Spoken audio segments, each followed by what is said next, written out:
Pranita Nabila Utami. Perkenalkan, nama saya Nabila Nisa. Saya Salsabila Putri Mukti. Assalamualaikum warahmatullahi wabarakatuh. Salam sejahtera bagi kita semua. Shalom, Om Swastiastu, Namo Buddhaya, salam kebajikan. Kami di sini akan mempresentasikan tentang negara hukum dan hak asasi manusia. Identifikasi masalah. Dari dulu hingga sekarang, masalah mengenai pembulian masih sering terjadi di Indonesia. Pembulian adalah bentuk penindasan atau kekerasan yang dilakukan oleh sekelompok orang atau lebih dengan tujuan untuk menyakiti korban secara terus-menerus. Kasus pembulian sering terjadi di lingkungan pendidikan, dari SD, SMP, SMA, hingga lingkungan kuliah. Korban pembulian bisa terjadi pada semua gender yang terlihat lemah, sedangkan pelaku bully biasanya terlihat lebih kuat. Kekerasan yang diberikan kepada korban bisa melalui kekerasan fisik dan verbal. Kasus pembulian baru ini terjadi di Kabupaten Bandung. Terdapat video perundungan terhadap seorang siswi SMAN 1 Ciwidey. Dalam video itu, tangan korban dipegang oleh pelaku, lalu pelaku lainnya memukuli korban. Pelaku melakukan kekerasan pada korban karena pelaku merasa tersinggung dengan postingan korban di media sosial. Pembulian merupakan salah satu bentuk pelanggaran hak asasi manusia. Indonesia merupakan negara dengan 5 negara dengan tingkat pembulian tertinggi berdasarkan data Program for International Student Assessment atau PISA pada tahun 2018. Sebanyak 41,1% pelajar di Indonesia mengaku pernah dibully di sekolah. Presentasi ini berada di atas rata-rata, mencapai 23%. Di sini saya akan menjelaskan juga tentang pengertian negara hukum dan hak asasi manusia, bisa disebut juga dengan HAM. Dalam bahasa Inggrisnya adalah human rights, tapi dalam bahasa Prancisnya droit de l'homme. Jadi, hak asasi manusia adalah konsep hukum dan normatif yang menyatakan bahwa manusia memiliki hak melekat pada dirinya. Karena itu, ia adalah seorang manusia. Hak asasi manusia berlaku kapanpun, dimanapun, dan kepada siapapun, sehingga sifatnya universal. HAM pada prinsipnya tidak dapat dicabut, juga tidak dapat dibagi-bagi, saling berhubungan dan saling bergantung. Secara konseptual, hak asasi manusia dapat dilandaskan pada keyakinan bahwa hak tersebut dianugerahkan secara alamiah oleh alam semesta, Tuhan, dan alam. Macam-macam hak asasi manusia di Indonesia. Yang pertama, hak asasi pribadi atau personal human rights. Hak ini hak yang berhubungan dengan kehidupan pribadi setiap orang. Contoh dari hak asasi pribadi yaitu hak untuk menyampaikan pendapat, kebebasan untuk berpergian, bergerak, dan berpindah tempat ke tempat yang lain. Hak asasi yang kedua yaitu hak asasi politik atau politic rights. Hak ini yaitu hak asasi dalam kehidupan politik seseorang. Contoh dari hak asasi politik yaitu hak dipilih dan memilih. Yang ketiga, hak asasi ekonomi atau property rights. Hak ini yaitu hak yang menyangkut hak individu dalam hal perekonomian. Contoh, kebebasan dalam hal jual beli, perjanjian kontrak, dan contoh lainnya. Yang keempat, hak asasi peradilan atau procedural rights. Hak ini adalah hak dalam memperoleh perlakuan sama dalam tata cara pengadilan. Contoh dari hak asasi peradilan yaitu hak untuk mendapat pembelaan hukum. Contoh yang kelima, hak asasi sosial budaya. Hak asasi sosial budaya adalah hak terkait dalam kehidupan masyarakat. Contoh dari hak asasi sosial budaya yaitu hak untuk menentukan, memilih, dan melakukan pendidikan atau pengajaran untuk mendapatkan budaya sesuai dengan bakat dan minat seseorang. Yang terakhir, hak asasi hukum atau legal equality rights. Hak ini yaitu hak untuk mendapatkan kependudukan yang sama dalam hal hukum dan pemerintahan. Contoh dari hak asasi hukum yaitu mendapatkan perlakuan yang sama dalam bidang hukum dan pemerintahan. ciri-ciri dari HAM, yaitu tidak diberikan kepada seseorang, melainkan hak semua orang, baik itu hak sipil, hak politik, hak ekonomi, sosial, maupun hak budaya. HAM tidak dapat dicabut, dihilangkan, atau diserahkan. HAM bersifat hakiki, yaitu hak yang sudah ada sejak manusia dalam kandungan. HAM sifatnya universal, sehingga berlaku bagi semua manusia tanpa memandang status, suku, ras, dan budaya. Ada dua faktor yang menyebabkan terjadinya pelanggaran hak asasi manusia. Yang pertama, faktor internal. Faktor internal terjadi dalam diri si pelanggar sendiri. Biasanya pelanggar memiliki sikap egois dalam arti mementingkan diri sendiri, rendahnya kesadaran tentang hak asasi manusia, dan tidak bisa bertoleransi dengan adanya perbedaan dengan yang lain sehingga bisa memunculkan diskriminasi. Yang kedua, faktor eksternal. Faktor eksternal terjadi dari pengaruh luar diri pelanggar. Biasanya pelanggar melakukan penyalahgunaan kekuasaan, tidak tegasnya aparat penegak hukum, dan kesenjangan sosial. Apakah bullying termasuk pelanggaran hak asasi manusia? Jawabannya adalah iya. Dalam pasal 1 ayat 6 nomor 39 tahun 1999 yang menjelaskan bahwa pelanggaran hak asasi manusia yaitu setiap perbuatan seseorang atau kelompok orang termasuk aparat negara baik disengaja maupun tidak disengaja atau kelalaian secara hukum mengurangi, menghalangi, membatasi atau mencabut hak asasi manusia seseorang atau kelompok orang yang dijamin oleh undang-undang dan tidak mendapatkan atau dikhawatirkan tidak akan memperoleh penyesalan hukum yang adil dan benar berdasarkan mekanisme hukum yang berlaku. Di sini saya juga akan menjelaskan tentang hukum yang mengatur tentang HAM. Ada dua.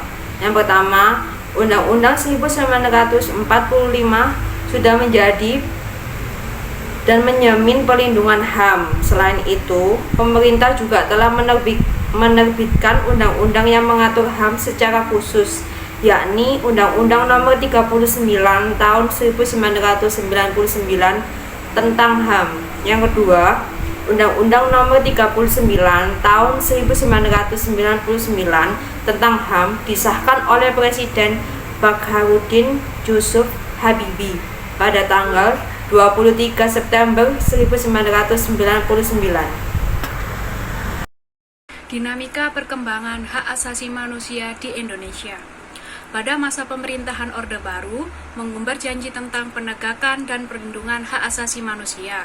Beberapa seminar tentang hak asasi manusia diselenggarakan untuk meyakinkan itu. Pada tahun 1967, pemerintahan Orde Baru merekomendasikan untuk dibentuknya Pengadilan Hak Asasi Manusia, serta membentuk Komisi dan Pengadilan Hak Asasi Manusia untuk kawasan Asia. Bahkan, gagasan tersebut ditindaklanjuti dengan diadakannya Seminar Nasional Hukum kedua pada tahun 1968 yang melahirkan sebuah rekomendasi untuk hak uji material demi melindungi kebebasan dasar manusia. Namun, setelah tahun 1970, masyarakat Indonesia belum kembali mendapatkan situasi dan keadilan di mana seolah-olah hak asasi manusia tidak lagi ditegakkan. 3. Kemudian ada sejarah perkembangan hak asasi manusia, yaitu ada Magna Carta tahun 1215. Piagam perjanjian antara Raja John dari Inggris dengan para bangsawan disebut Magna Carta. Isinya adalah pemberian jaminan beberapa hak oleh raja kepada para bangsawan beserta keturunannya, seperti hak untuk tidak dipenjarakan tanpa adanya pemeriksaan pengadilan. Selanjutnya, perkembangan hak asasi manusia di Indonesia. Periode sebelum kemerdekaan 1908 sampai 1945, pemikir hak asasi manusia pada masa sebelum kemerdekaan dapat dilihat dalam sejarah kemunculan organisasi Pergerakan Nasional Budi Utomo 1908, Serikat Islam 1911, Indense Partij 1912, Penghimpunan Indonesia 1925, dan Partai Nasional Indonesia 1927. lahirnya pergerakan-pergerakan yang menjunjung berdirinya hak asasi manusia seperti ini tak lepas dari pelanggaran hak asasi manusia yang dilakukan oleh penguasa atau penjajah. Dalam sejarah pemikiran hak asasi manusia di Indonesia, Budi Utomo merupakan organisasi pertama yang menyuarakan kesadaran berserikat dan mengeluarkan pendapat melalui petisi-petisi yang dilakukan kepada pemerintah kolonial maupun lewat tulisan di surat kabar periode setelah kemerdekaan 1945 sampai sekarang. Pelanggaran hak asasi manusia dalam kasus pembulian. Yang pertama, manusia adalah makhluk yang melakukan interaksi dengan manusia yang lain. Seorang manusia tidak dapat mencapai apa yang dia inginkan tanpa bantuan dari manusia lain. Manusia menyadari bahwa ia tidak bisa hidup tanpa bantuan dari manusia lain. Akan tetapi, masih banyak yang tidak mengetahui makna dari hubungan satu sama lain tersebut. Yang kedua, negara mengatur dalam Pancasila supaya adanya interaksi yang baik yang sesuai dengan norma-norma kemanusiaan. Apalagi dengan bertambahnya zaman ini, justru semakin dianggap sepele.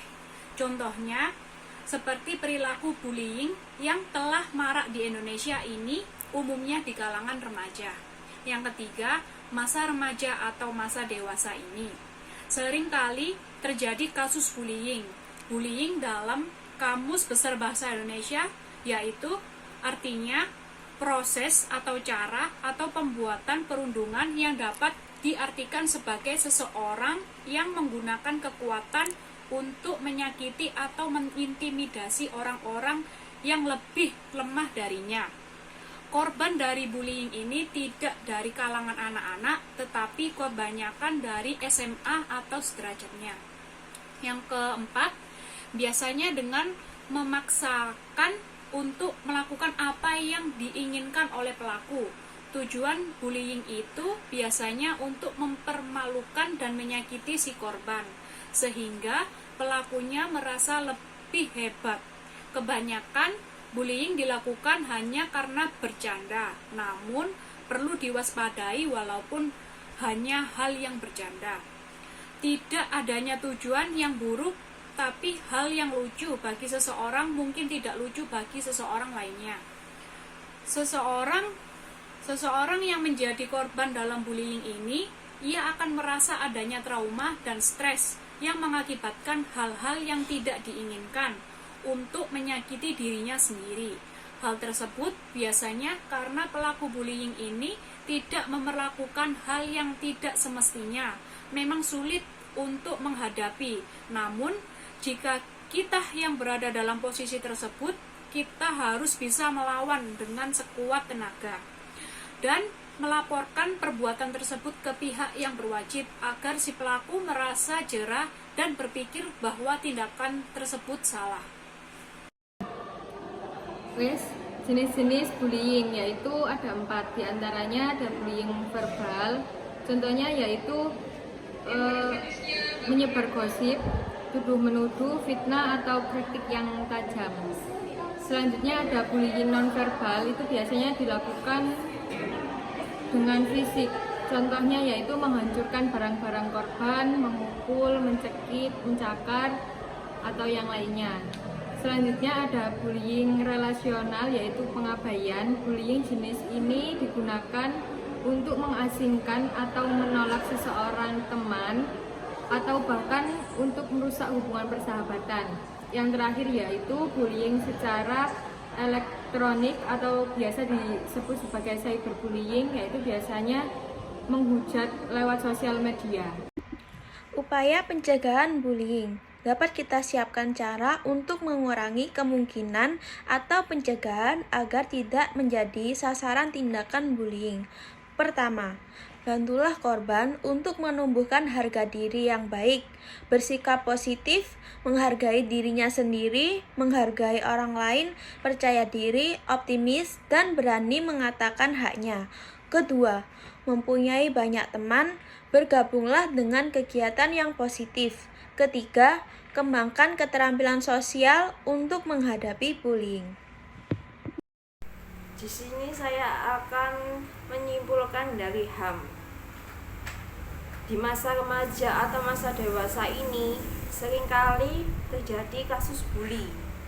Dalam Kamus Besar Bahasa Indonesia, yang artinya adalah proses cara pembuatan merundung yang dapat diartikan sebagai seseorang yang menggunakan kekuatan untuk menyakiti atau mengintimidasi orang-orang yang lebih lemah darinya.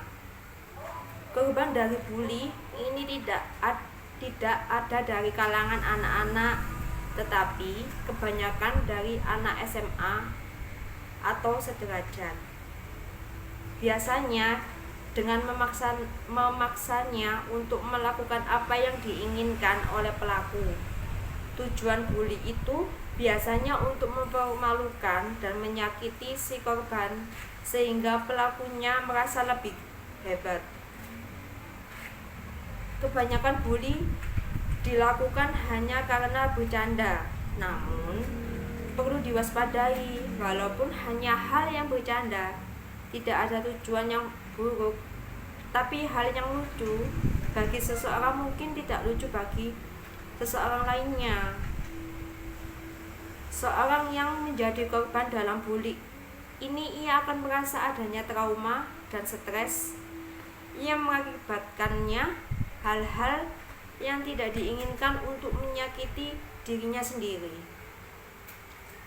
Hal tersebut biasanya karena pelaku bully ini memperlakukan hal yang tidak semestinya. Memang sulit untuk menghadapinya, namun jika kita yang berada dalam posisi tersebut, kita harus bisa melawan dengan sekuat tenaga dan melaporkan perbuatan tersebut ke pihak yang berwajib agar si pelaku merasa jerah dan berpikir bahwa tindakan ini salah. Dalam pasal 1 ayat 6 nomor 39 tahun 1999 yang menjelaskan bahwa pelanggaran hak asasi manusia yaitu setiap perbuatan seseorang atau kelompok orang tersebut aparat negara, baik disengaja maupun tidak disengaja, atau kelalaiannya secara hukum mengurangi, menghalangi, membatasi, dan mencabut hak asasi manusia seseorang atau kelompok orang yang menjamin oleh undang-undang dan tidak dapat atau dikhawatirkan tidak akan memperoleh penyesalan hukum yang adil. Saran untuk menjaga keberlangsungan hak asasi manusia dan negara hukum antara lain: yang pertama, menerapkan prinsip-prinsip hak asasi manusia dalam setiap kebijakan dan tindak pemerintah. Yang kedua, menegakkan hukum secara adil dan tidak dapat diskriminatif sehingga semua warga negara merasa dilindungi dan dihormati. Yang ketiga, meningkatkan transparansi dan akuntabilitas pemerintah dalam semua aspek kebijakan publik. Yang keempat, mendorong partisipasi masyarakat dalam proses pengambilan keputusan yang berkaitan dengan hak asasi manusia dan negara hukum. Yang kelima, mempromosikan pendidikan dan kesadaran masyarakat tentang pentingnya hak asasi manusia dan negara hukum. Yang keenam, meningkatkan kerjasama antara negara-negara dalam hal menjaga hak asasi manusia dan negara hukum di tingkat regional dan internasional. Yang ketujuh, membuat dan menegakkan undang-undang yang melindungi hak asasi manusia dan kebiasaan individu. Yang kedelapan, memperkuat lembaga-lembaga yang bertugas menjaga hak asasi manusia dan negara hukum, seperti lembaga pengawas dan pengadilan. Yang kesembilan, menjaga akses yang setara terhadap sistem peradilan dan pelayanan publik bagi semua warga negara. Dan yang terakhir, menjamin perlindungan dan pemenuhan hak-hak asasi manusia bagi kelompok-kelompok yang rentan seperti anak-anak, perempuan, dan orang dengan disabilitas.